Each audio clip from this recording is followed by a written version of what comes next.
Assim, quando a gente faz o trabalho geológico no campo, né, nós temos que encontrar ferramentas que sejam a extensão do nosso corpo, né? Então, você usa uma lupa para melhorar a sua visão, né? Você usa o martelo e essa enxada, que é para você não escavar com as mãos. Então, nós usamos para pegar amostras, para limpar a parede, né? E no caso específico, quando você vai fazer uma fotografia, você precisa usar uma escala. Então você pode usar o martelo, né? Ou você pode usar uma escala como essa, dividida de 10 em 10 centímetros, né? Então ela é uma ferramenta para escavar, mas ao mesmo tempo serve de escala.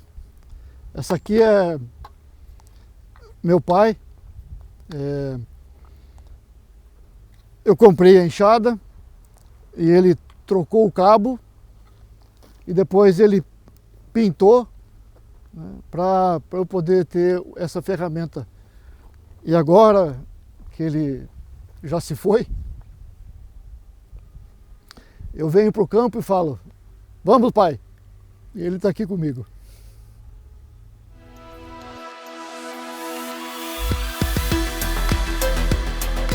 No coração do estado de São Paulo, um grupo de pesquisadores da Unesp de Rio Claro está desenvolvendo um projeto de geoparque na bacia do rio Corumbataí, para valorizar as riquezas da geodiversidade e do patrimônio natural e cultural da região, além de divulgar e educar sobre a origem e evolução do nosso planeta.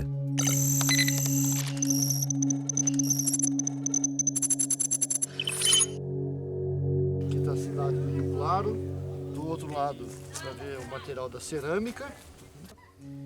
A geologia, ela sempre foi uma profissão muito ligada à questão de exploração, do geólogo explorador.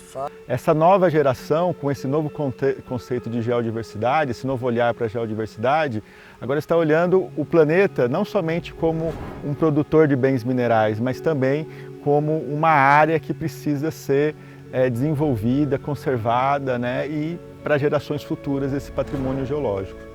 O Brasil já tem 3 geoparques definidos, né, na rede mundial, reconhecidos na rede mundial de geoparques da Unesco, e outros tantos projetos, cerca de 31 projetos espalhados pelo Brasil aí, que estão ou na fase de projeto ou como geoparque aspirante.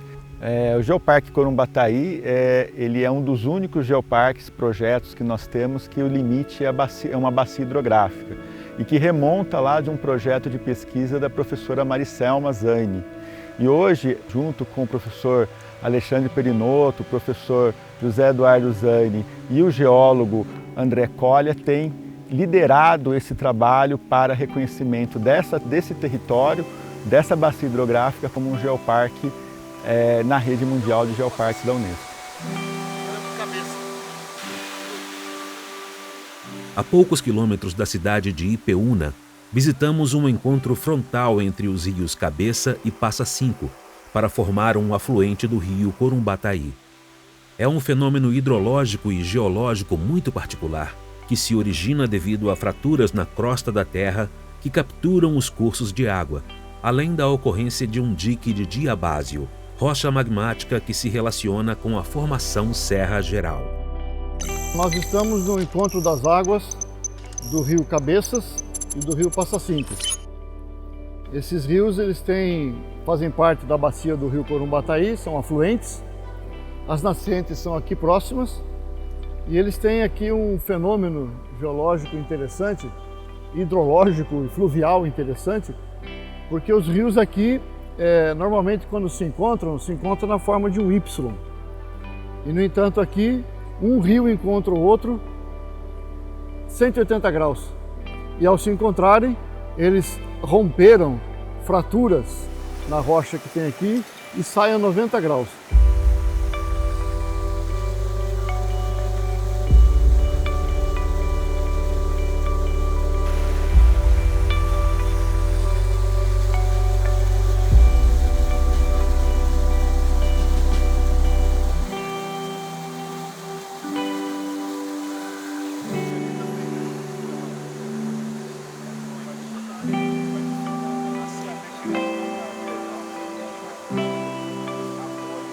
Nós temos aqui nessa área as rochas siltosas, argilosas, sedimentares da formação Tatuí, que é da ordem de 270, 260 milhões de anos.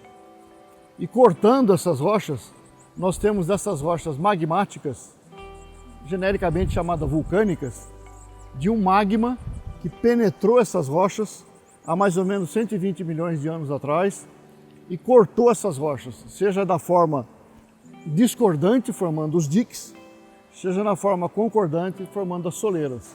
E aqui nós temos as duas coisas. Nós temos as soleiras, por onde o rio forma uma cascata, uma cachoeira, e nós temos aqui o dique, que estava condicionado a uma falha geológica, que os rios foram capturados e vieram ao encontro um do outro.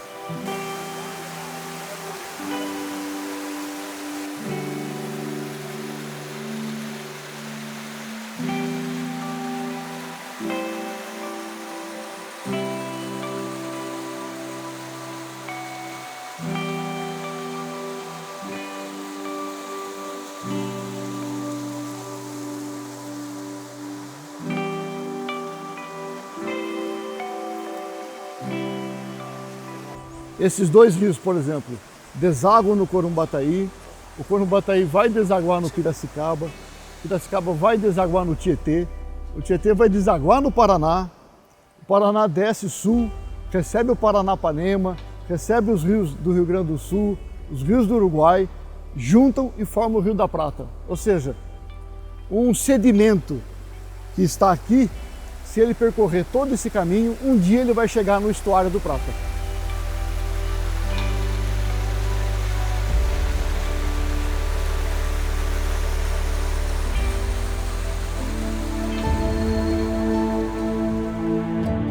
Seguimos em direção ao sudeste da bacia até chegarmos à área do futuro Parque Geológico de Assistência, onde há uma mina de calcário a céu aberto da formação Irati.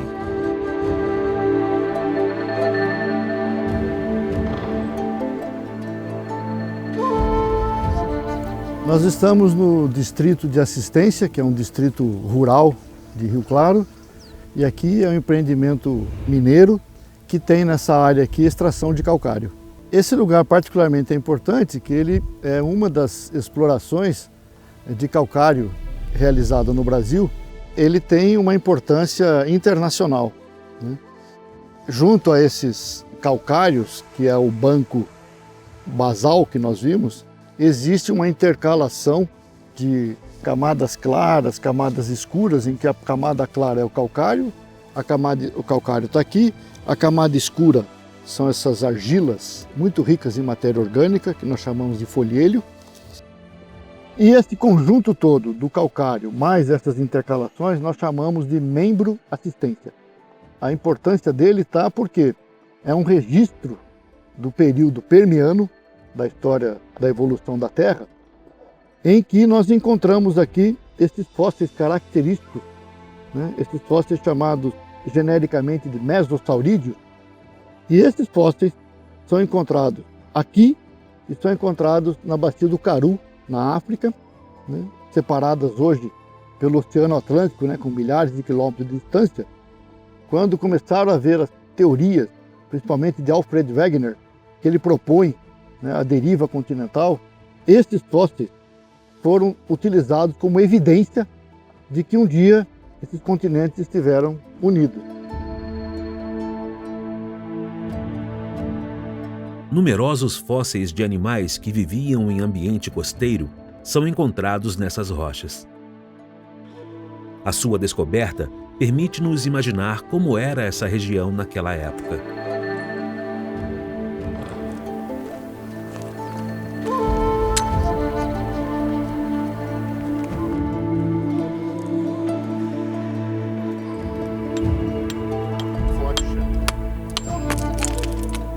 Cuidado porque ele está muito solto. Assim. Ah, isso aqui é uma coisa interessante, ó. Tá vendo que forma umas lentes aqui, ó. Olha. Tá vendo? Aí o pessoal até a gente discute que ele tinha um ramo aqui, mas... Porque parece que é muito horizontal, na verdade ele forma algumas lentes né? Ela fica mais espessa no centro e vai se adelgaçando para as bordas, né? Então tem...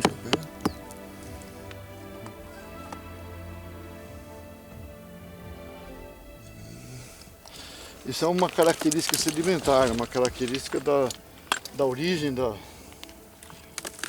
Muitas vezes você bate aqui e vai aparecer os ossinhos, vai aparecer os fósseis nessas camadas aqui, né? E aqui tem uma costelinha de... Uma costela de fóssil. Costela do Mesossauros. Vem aqui. Esse aqui significa que ele morreu, sofreu dispersão e se espalha os ossos, né? Interessante você saber, e dá até um certo grau de emoção, que essa costela fez parte de um organismo vivo que nadava aqui nesse corpo marinho que existia aqui nessa área. Esse animal morreu 260 milhões de anos atrás, antes de você, se separou, os seus ossos foram fossilizados e você está sendo o primeiro ser vivo, depois dele, que coloca a mão nele. Isso, para o geólogo, para o paleontólogo, além do valor científico, pelo menos para mim, tem um valor emocional muito grande.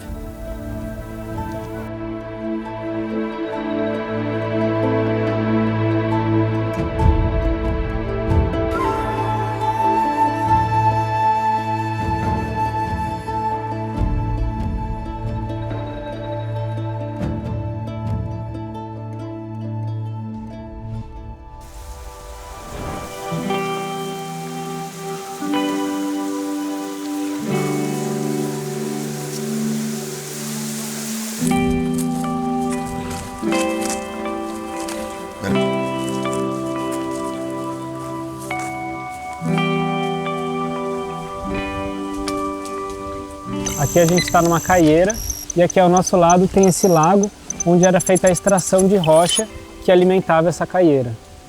E aquecia esse material calcário fazendo um processo que a gente chama de calcinação, que ele vai mudar algumas propriedades químicas do calcário e vai permitir que esse calcário tenha alguns usos, né, como por exemplo para incrementar o cimento, deixar o cimento mais rico, usar na construção civil. E aí onde era a extração dessas rochas aqui do lado, né, ao longo do tempo, quando foi exaurido, não se extraía mais, acabou acumulando água e virou esse lago que a gente está vendo hoje ali do lado.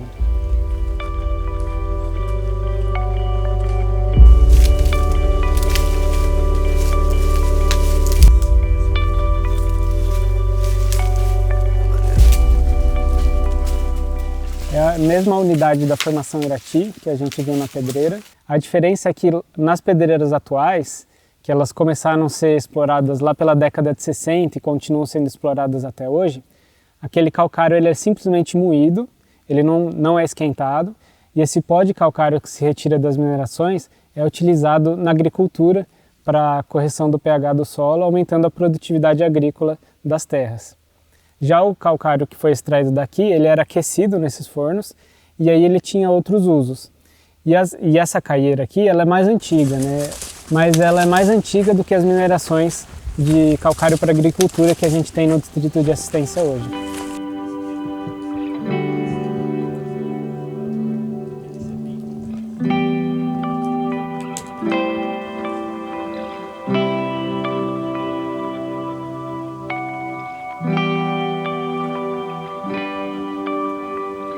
A gente não consegue ver mais a rocha florante no estado natural dela, mas a gente vê o local onde foi feita a extração e onde esse material foi processado. Então ajuda a gente a contar a história da ocupação do território, né, os recursos que fizeram com que as pessoas viessem para essa região, ocupassem essa região. Então é uma forma de a gente ter tanto a parte científica representada nos geossítios, como também a parte mais cultural e histórica, como é o caso desse ponto. Nós estamos no mesmo distrito de assistência, a sudoeste de Rio Claro. É uma região de mineração, uma mineração de argila. Nós estamos na região do Polo Cerâmico de Santa Gertrudes, que é o maior polo cerâmico da América Latina. E o que é extraído aqui é esse material que nós estamos vendo aqui, que é a argila, né, que é utilizada na indústria cerâmica exportada para o mundo todo. Essas argilas elas tiveram origem, né, numa região temporalmente mais jovem que a formação Irati, aqui a formação Corumbataí. Então, a formação Corumbataí, em termos geológicos, ela registra já a saída, começo da saída do mar, né, ainda com águas paradas de baixa energia em situações litorâneas, predominantemente com a atuação de marés, né, e com uma fauna muito rica. Então aqui a gente tem conchas, bivalves, né, vivendo nesse ambiente e que em épocas de grandes tempestades elas eram juntadas, concentradas num determinado nível e nós chamamos essa rocha de coquina. Também, próximo aos corpos de água, nós tínhamos esses vegetais, né, que viviam próximos, né, são licopodiópsis, né, e nesse meio aquoso tinha muitos peixes vivendo aqui, né, e hoje a gente encontra os dentes, as escamas, placas dentárias desses peixes que nadavam aqui nessa região também. Essa região, ela ficava, né, coberta de água a maior parte do tempo, mas nas margens essa água flutuava em função das marés e quando ficava exposto, essa argila que havia decantado sofre nós chamamos de contração das argilas, formam gretas.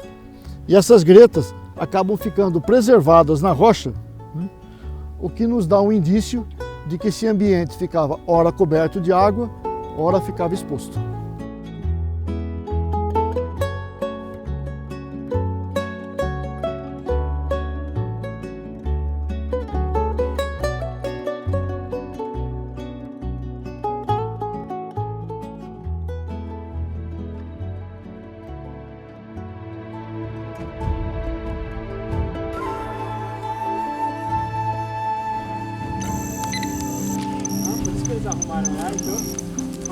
Próximo da cidade de Itapeúna, encontra-se o Parque Ecológico Henrique Barbeta.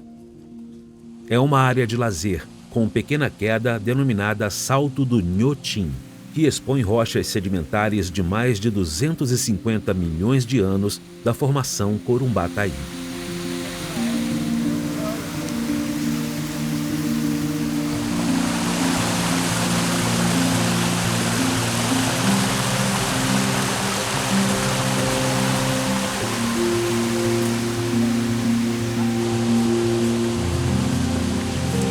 Aqui está interessante isso daqui, ó.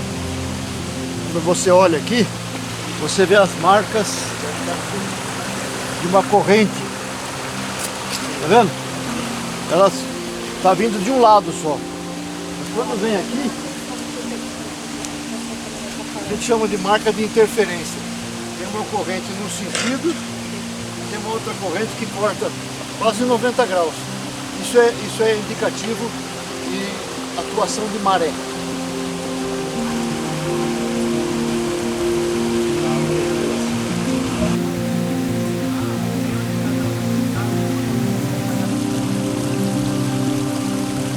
O Geoparque representa para a região um ganho muito grande na preservação da biodiversidade e no desenvolvimento cultural e econômico. Com o Geoparque a gente consegue fomentar o turismo, tanto de pessoas vindo para a região, quanto também na questão de alunos, tanto de escolas quanto de universidade. Então nós teremos um ganho muito grande, tanto econômico quanto cultural e de preservação. Para que a população possa ter essa consciência, eu acredito que é através da educação, porque muitos não conhecem a riqueza que nós temos geológica aqui, porque só com o envolvimento da população é que eles podem conseguir ter essa preocupação e esse conhecimento maior sobre a questão geológica também. E esse trabalho educacional que vem acontecendo, eu acho que isso é o mais importante para que eles possam acreditar nesse projeto Geoparque. Esses trabalhos que nós estamos fazendo, porque muitas pessoas nem conheciam o geoturismo. E esse trabalho, junto com a universidade, junto com a prefeitura, vai fomentando a questão do geoturismo, eles vão entendendo melhor o que é, e aí então eles vão acreditando no projeto e vão se interessando, e isso é o que está trazendo esse futuro, né, de entendimento para o Geoparque, para que isso realmente aconteça.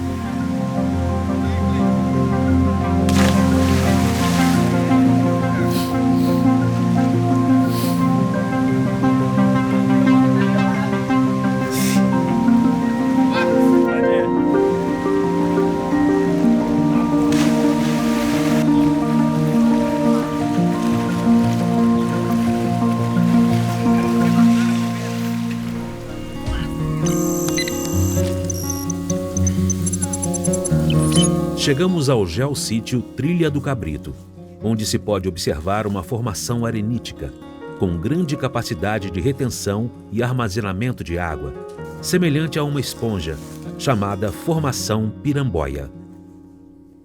Aqui a água da chuva passa lentamente pela rocha até atingir porções mais argilosas e impermeáveis, escorre por estas e forma pequenas nascentes.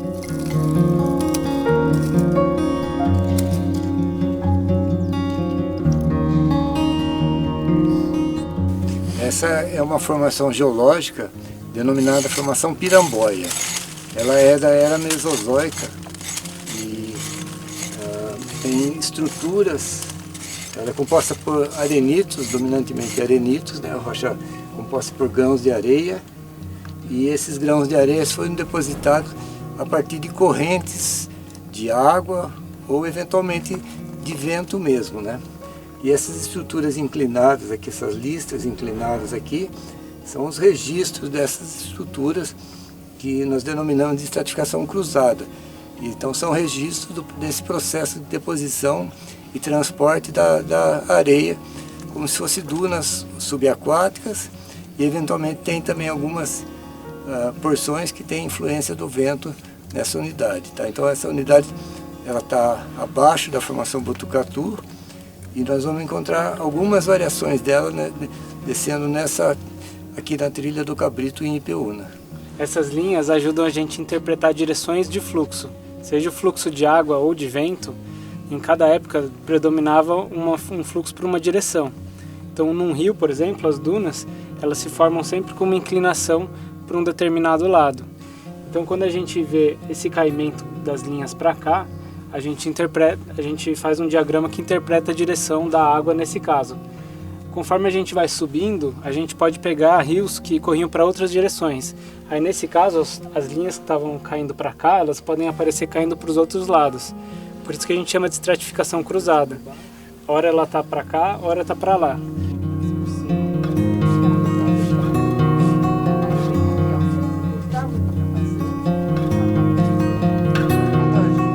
Bom, essas rochas aqui, são as rochas arenosas da formação Piramboia. Elas são principalmente arenosas, porque elas se formaram naquele ambiente que o professor Zene comentou, um pouco nos rios e um pouco com contribuição dos ventos. E a rocha que se forma, ela depende da energia dessa corrente que transportou o sedimento. Então, no caso de um rio, quando a água está correndo muito forte, ela vai depositar areia. Quando a água fica calma, deposita níveis de lama, de argila. E esses níveis de lama, eles formam pequenas camadas no meio de toda essa areia que a gente tem aqui. E a areia, ela absorve e acumula água dentro dela. Essa água vai percolando, né, vai descendo devagar pela rocha ao longo de dias ou de anos, até que ela encontra um desses níveis argilosos. Quando ela encontra um nível argiloso, a água que estava descendo pela areia, ela escorre para fora da rocha, que é o caso que a gente está vendo aqui. Por isso que aparece esse acúmulo de água. E é esse mesmo processo que faz com que a água do aquífero Guarani, das rochas do aquífero Guarani, que é o caso dessa formação Piramboia, fique armazenada na rocha durante um período e ela saia para abastecer os rios nos períodos nesses casos em que a água encontra com esses níveis argilosos.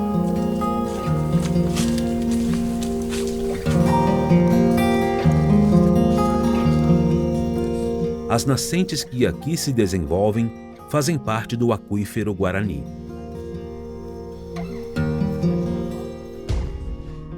Nos trasladamos para o norte da bacia, no município de Analândia.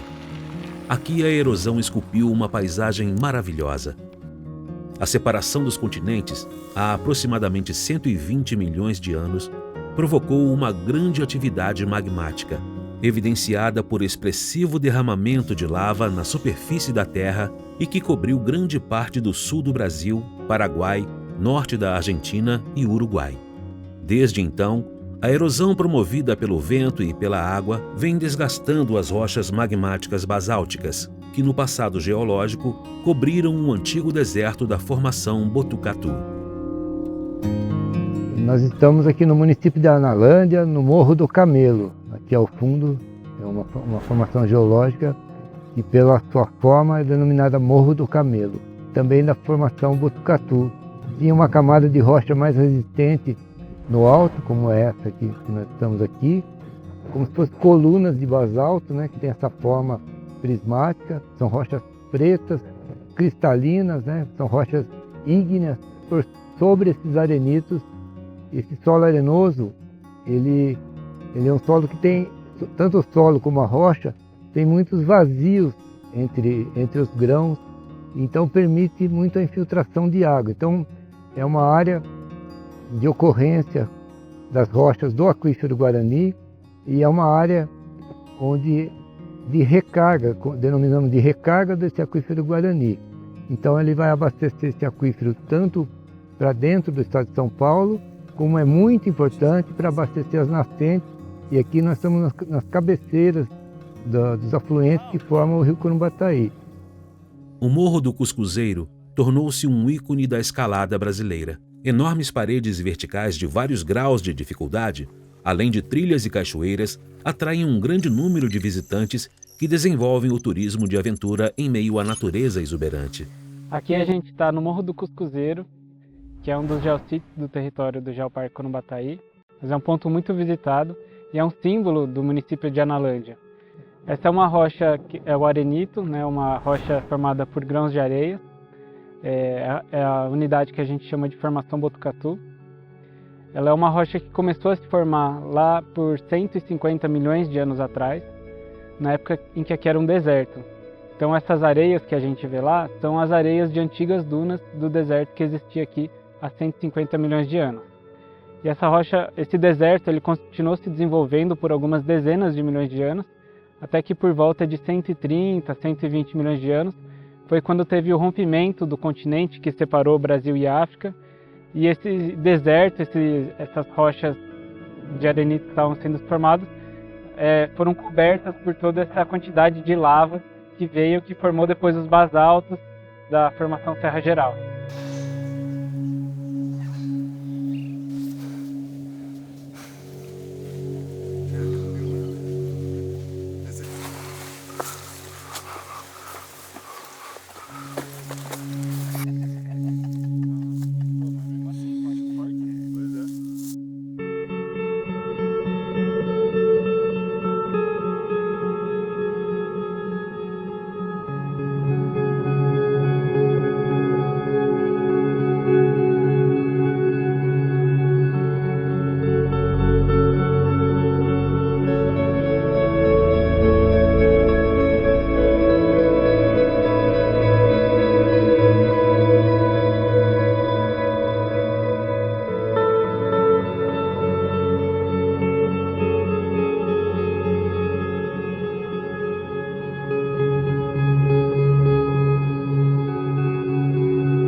O desgaste da rocha pela chuva, pelo vento, com o passar do tempo, as bordas aqui foram sendo erodidas e o cuscuzeiro, por ter uma rocha um pouco mais compacta, mais dura, mais resistente no topo dele, acabou resistindo e sobrou nessa paisagem, formando o que a gente chama de morro testemunho, né? É um testemunho de que a rocha estava ali, em volta foi erodida e sobrou o Morro do Cuscuzeiro. A tendência é que, com o passar de mais alguns milhões de anos, os mesmos processos erosivos que tiraram a rocha que estava em volta dele acabem consumindo também o Morro do Cuscuzeiro e essa região que a gente vê o morro continue aplanada igual a esse pasto que a gente vê aqui em volta.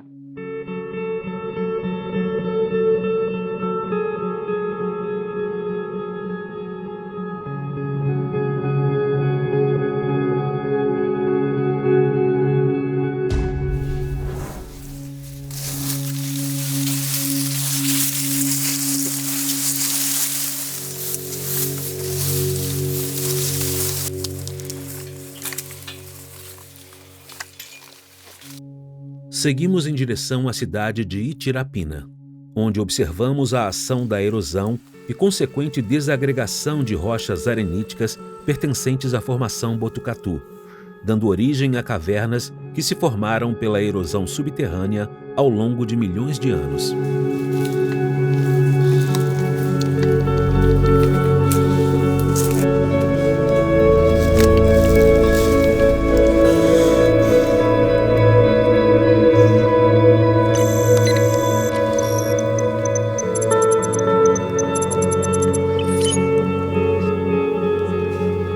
Estamos aqui agora na Gruta Boca do Sapo, uma caverna aqui na região da Serra de Itaqueri, na formação Botucatu. Esse é um arenito da formação Botucatu, final do Jurássico, formado por grãos de areia, né? Grãos bem selecionados. Basicamente eram dunas do passado que acabaram se litificando e formaram essas rochas, né? Que depois, posteriormente, foram sofrendo alguma erosão, né? E formaram a caverna.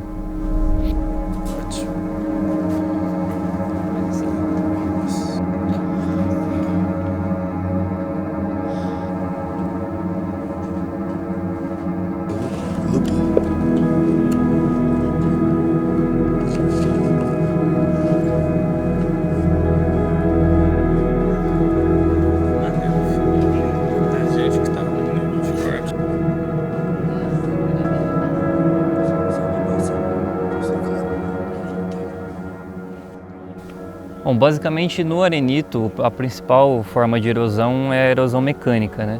A água ela corre por algumas fraturas da rocha e acaba levando esse material, né? E eles acabam formando a princípio um conduto um pouco mais alto, que a gente chama de buraco de fechadura. Com o passar do tempo esse conduto ele vai alargando e tendendo naturalmente a ter um formato um pouco mais de arco. Esse arco ele vai se abrindo até um momento que ele perde a estrutura e acaba desmoronando o teto. Então aí esse processo volta a se repetir, volta a se formar um arco e vai desmoronando. Então por isso a gente tem uma caverna toda desmoronada.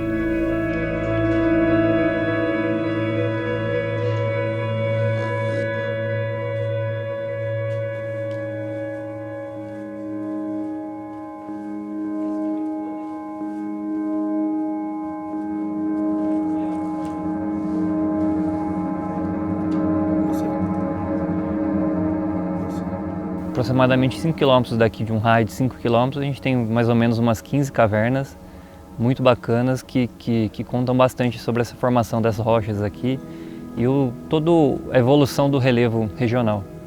Eu, como um morador da região aqui, sempre gostei muito de acompanhar o relevo, das formações rochosas, e desde pequeno eu sabia dessa existência das cavernas aqui, eu sempre achei elas muito bonitas e elas sempre me despertaram um certo de um fascínio. Por saber como elas se formaram, o que tem ali dentro, e é mais um processo de admiração por essas formações. Ainda consigo olhar com os olhos de fascínio que eu via quando eu era mais jovem, só que hoje o fascínio já não é mais apenas cênico, hoje o fascínio já é mais científico.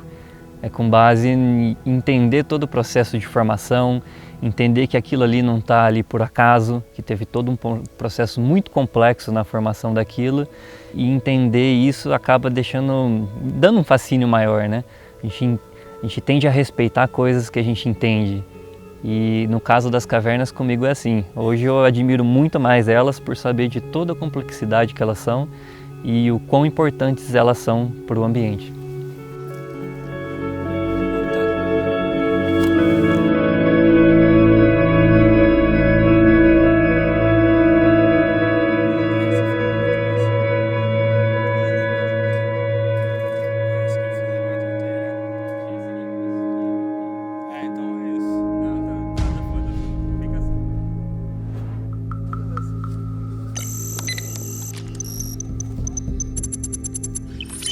Além de belas paisagens, vegetação exuberante e riqueza geológica, o município de Analândia também possui riquezas arqueológicas. Testemunhos de antigos habitantes estão refletidos em pinturas rupestres que são preservadas em várias cavernas adjacentes ao Morro do Cuscuzeiro. As cavernas serviam de abrigo para os primitivos habitantes da região, há cerca de 8.000 anos, e as características geológicas das grutas permitiram que as pinturas permanecessem intactas ao longo do tempo.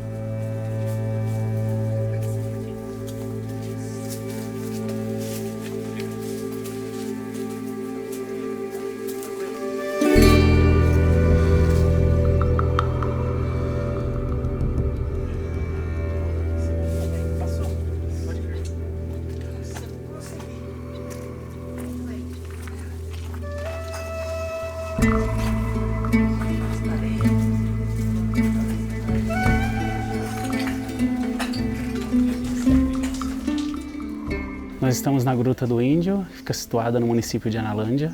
Nós temos aqui 2 salões, né? Um deles com pinturas rupestres, datadas de mais de 5.000 anos. Para chegar até aqui nós fizemos uma caminhada de aproximadamente 40 minutos, com um ganho de elevação de aproximadamente 400 metros em relação ao pasto, né? A estrada de onde nós saímos. Um grau de dificuldade fácil / intermediário, e nós temos uma vista privilegiada, né?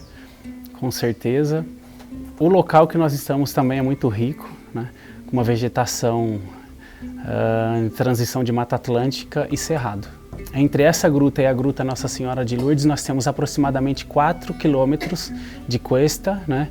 Com uma vegetação, uma mata bem preservada e inexplorada, virgem, né? Nunca tocada pelo homem.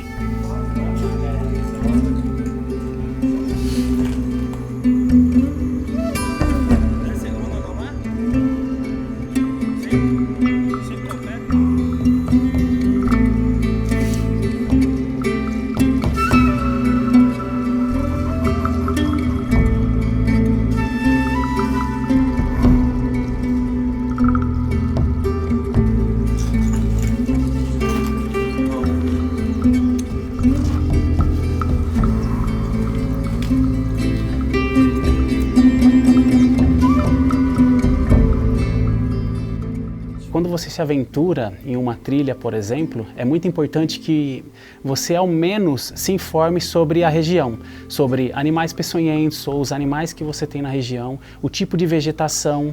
Boa parte dos turistas que vêm para cá e se aventuram, inclusive, né, a fazer esse turismo, né, de aventura, né, o aventureiro, ele sequer pega um mapinha na cidade, ele simplesmente ouviu falar de uma trilha e ele entra nessa trilha sem um mínimo de conhecimento, sem saber que ele pode receber um ataque de abelha, que é fatal, ele pode ser picado por uma serpente, né? E ele não tem conhecimento de quais serpentes nós temos na região, se ele quebra um pé em uma trilha, se ele se lesiona, se ele se machuca, né? Quem é que vai dar os primeiros atendimentos de primeiro socorro? Ele está preparado? Ele é capacitado para isso? Né? Na maioria das vezes, não.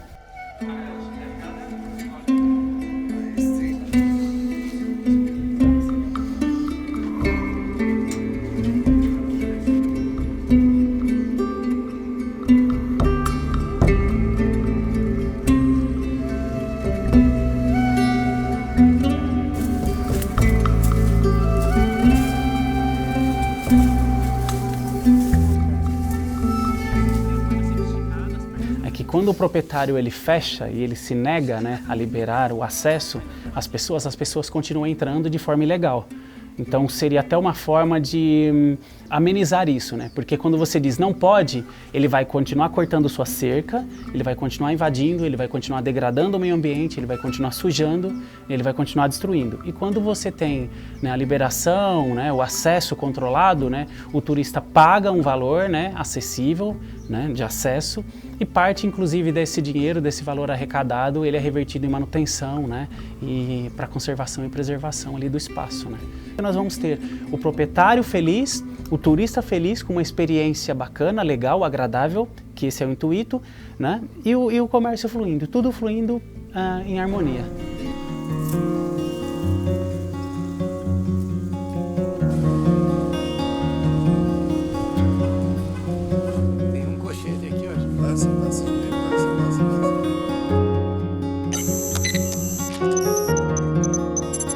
Na escarpa da Serra de Itaqueri, formada pela combinação de estratos arenosos de antigas dunas e planos de fratura em arenitos da formação Botucatu, encontramos uma configuração rochosa peculiar, cuja forma deu origem à feição identificada como cara do índio. São esféricos e o que representa aqui ele é bem selecionado.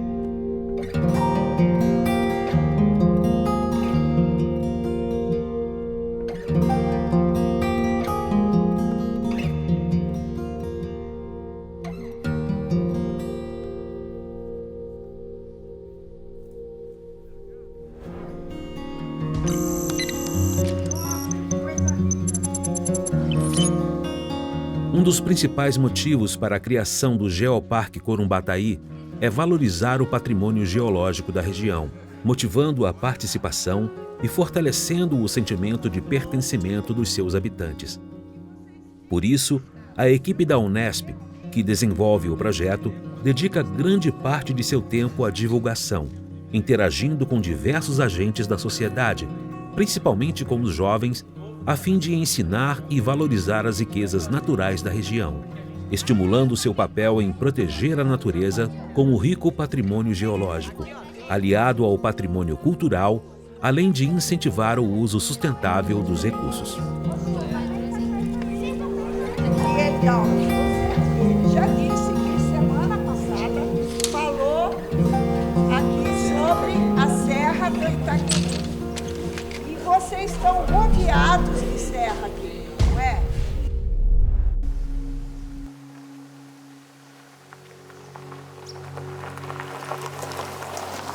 Percorremos a bacia do rio Corumbataí de sudeste a noroeste, encontrando no início rochas de 280 milhões de anos das formações Tatuí e Irati. À medida que nos dirigimos para noroeste, aparecem rochas mais jovens, como a formação Corumbataí. Tem 75 metros de queda aqui, uma das maiores cachoeiras do estado. Em seguida, a formação Piramboia, a formação Botucatu e finalmente chegamos à parte topograficamente mais elevada da bacia, onde ocorrem os basaltos da formação Serra Geral com aproximadamente 120 milhões de anos, representativos da grande quantidade de lava que foi derramada no deserto Botucatu. Aqui a gente está num geossítio que chama Cachoeira do Saltão. Ele é um geossítio de interesse turístico, então aqui é uma propriedade onde o turismo é desenvolvido já faz alguns anos. E o grande atrativo daqui é a Cachoeira do Saltão, que é uma das maiores cachoeiras do estado de São Paulo. Ela tem 75 metros de queda e é um lugar que a gente pode tanto ver de cima o mirante da cachoeira, quanto também a gente pode descer até o poço da cachoeira, contemplar ela de baixo ou tomar banho no poço que forma das águas que caem da cachoeira. Geologicamente, a gente está aqui numa rocha que chama basalto. A gente classifica ela como formação Serra Geral. E esse basalto ele está por cima de todas as rochas sedimentares que a gente tem no território do Geoparque Corumbataí. Então a gente tem as camadas de rocha sedimentar e por cima de todas essas camadas a gente tem essa rocha magmática, que é uma rocha que vem do manto da terra e ela sobe e extravasa na superfície como se fosse lava, né, um rio de lava extravasando na superfície, que foi um dos maiores derrames de lava que ocorreu na história do planeta Terra.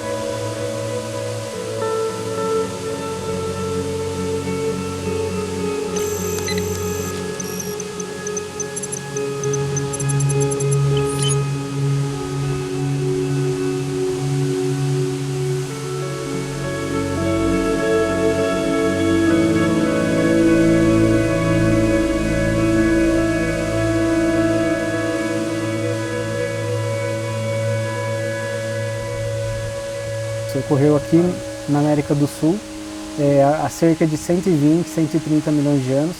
A gente tinha uma configuração em que a África e a América do Sul estavam unidas. E aí a deriva continental, né, pelos processos internos da Terra, fez com que esses continentes se separassem, né, criando o Oceano Atlântico entre os dois. E com essa separação, acabou gerando uma série de fissuras verticais na crosta da Terra, e por essas fissuras o magma que estava aqui embaixo ele subia e se extravasava na superfície, formando vários derrames horizontais dessa lava que endureceu, e essa rocha que a gente está vendo aqui hoje. Esse túnel que a gente está passando, ele foi escavado manualmente para acessar a cachoeira, e aqui a gente consegue entrar dentro desse antigo derrame de lava que aconteceu aqui há 120 milhões de anos. Essa rocha está relacionada com esse degrau que a gente tem aqui no território do Geoparque Corumbataí, que a gente chama de cuestas basálticas. Então, como essa rocha ela é mais resistente e ela está por cima de tudo, ela impede que a chuva e a gravidade retire o material que está embaixo. Então fica essa rocha aqui e ela segura o que está embaixo. E onde essa rocha acaba, a erosão acontece e forma esse desnível, onde a gente está aqui na parte alta, desce e chega na parte de baixo, que é a depressão periférica. Os córregos do alto da Serra do Itaqueri modelam as rochas basálticas, formando o relevo de cuestas onde ocorrem exuberantes cachoeiras, como o salto de mais de 80 metros de altura até impactar as rochas arenosas, moldando essa paisagem imponente.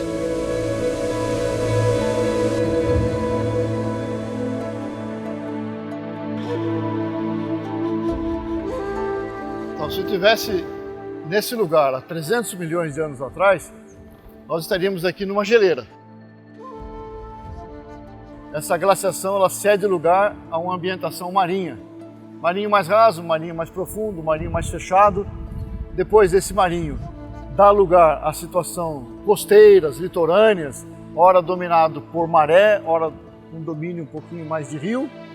Isso tudo começa a ceder, começam a formar pântanos costeiros, já há 250, 260 milhões de anos. Esse mar retrocede, nós estaríamos numa situação já continental, com rios e sistema eólico se implantando, até que terminamos num grande deserto, que hoje são as rochas do aquífero Guarani. Isso está na ordem de 140, 150 milhões de anos. Após isso, ao redor de 130, nós tivemos um grande extravasamento das lavas, cuja penetração extravasou, mas também ela penetrou as rochas já existentes. Então, a região toda aqui termina com esse extravasamento de lavas. Depois veio uma outra sedimentação que não tem registro aqui na área, foi totalmente erodido, né, que são as rochas das cuestas, que estão regredindo o continente adentro, e finaliza tudo aqui com a sedimentação de rios, que hoje são a formação Rio Claro. A evolução da Terra ao longo de centenas de milhões de anos hoje nos permite contemplar uma paisagem única e marcante na bacia do Corumbataí, que nos convida a valorizá-la e protegê-la para a atual e as futuras gerações.